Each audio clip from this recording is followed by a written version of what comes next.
Release your inner animal. Does it take you 72 hours? Well, this one's 72 hours to animal from my local Hazelwood, right over that direction, maybe about a couple miles. We're going to find out how this hazy works to unleash the animal right after the theme song.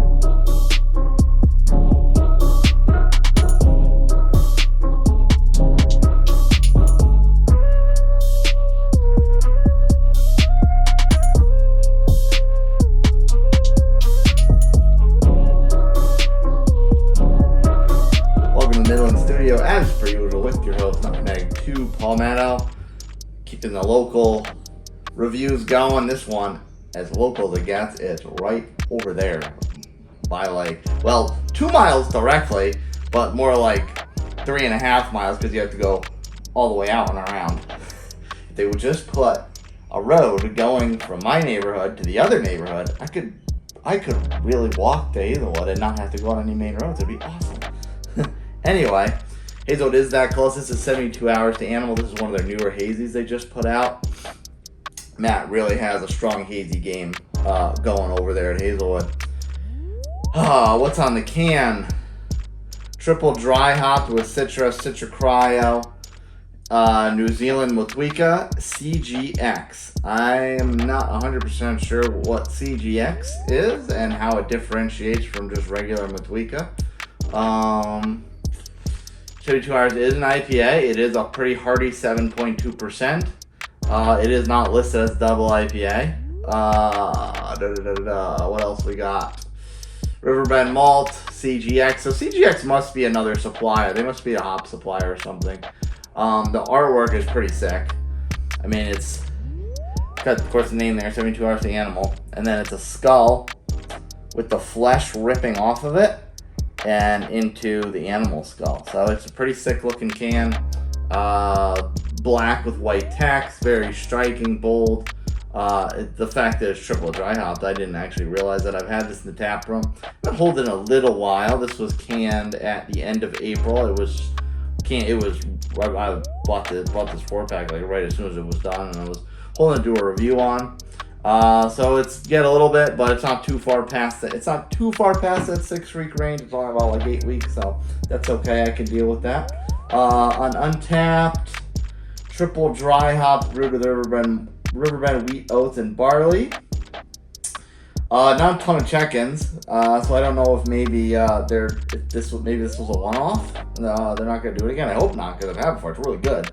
So we'll get into that and go through all the notes. But I hope they do it again because it's quite a good beer. 174 check-ins, 164 unique, 154 ranked. That's very sequential. Global ranking is 3.78, so a lot probably lower than it should be. And of course, the style is New England IPA. So let's unleash the animal in me, shall we? Not waste any more time. The animal. Crisps cluck from the animal.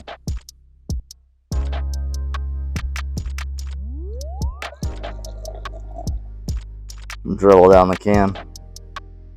That is one beautiful color.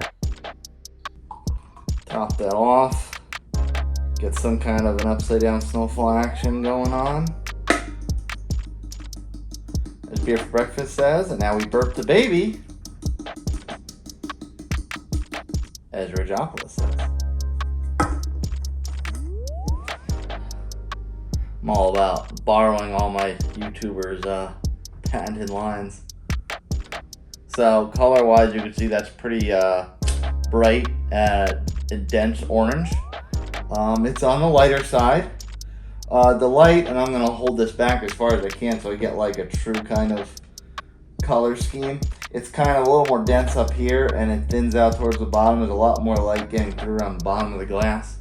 You can kind of see it up close, but obviously not as much because Well, you might be able to see it better than I can. I can't really tell because the light's blowing out all the colored scheme of it.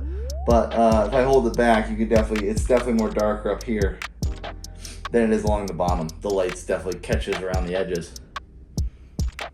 I did get this big, luscious blast of sweet orange on the aroma. It was very, very intoxicating.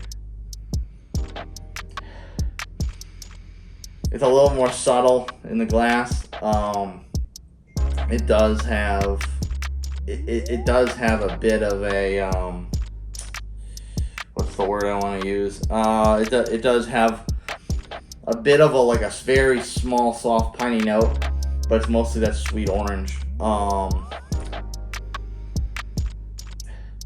It's like medium orange level and low piney level. So it's very inviting and soft. It's not intimidating or anything like that. So I'm gonna take a sip and refresh my memory of what 72 hours tastes like. Let's waste no more time.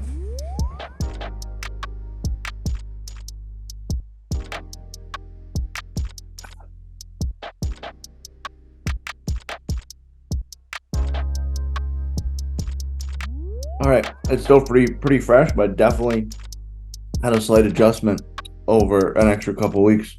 Let's talk about it. So again, it's not old. It can't be 8 weeks old, so it's still pretty fresh. But it is a lot more dank than it tastes out of the tap. That being said, I wouldn't call it dank. It's just kind of like a more pronounced pininess. So it's less of your juicy New England IPA and more of your piney New England IPA. So if you like IPAs more on the piney side, you're probably not going to complain. That being said, my palate's been adjusting lately, and I'm a lot more receptive to things like West Coast IPAs that are just naturally more piney and bitter. So it could very well, being that it is still a fresh beer, I could just be a lot more sensitive to it. There is that as well.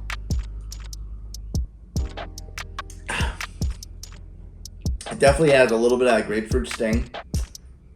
It mellows out pretty quickly. Just leaves you a piney residue aftertaste. But I mean, it's right up there with, quote unquote, how a New England IPA should be. There's certainly the argument to be made that a New England IPA should not be this big, bright, tropical juice bomb. It should have more of a hop character and a piney feel about it, that sort of thing. So if that's the case, then if that was the intention, then this has nailed it, and it definitely had a bit of that flavor in the tap room. And again, maybe it's just my palate. Maybe my palate is the way it's been adjusting. I'm just a lot more sensitive to the pininess now than I used to be. That's entirely possible. I would definitely say the fact that it's triple dry hop, that's probably bringing it out more. With Tweaka, I don't have in my memory recollection that it being more of that sharp thing, so it's probably the cryo. Cryo, I know, does bring that out a lot more in things I've had that have been cryo variants. This one, in this case, Citra Cryo, but things that are cryo variants, I've noticed that they do have more of that sharp piney sensation to it. If you thought I was sharp and piney had a sensation, check out the rest of my videos. I'm going to stay local for a while before I do the runoff into the future with all barrel-aged beers. So you get a nice little sampling of South Carolina, North Carolina, and Georgia beers throughout the next few weeks. It's a good one, Hazelwood. Cheers, friends. I'll see you next time.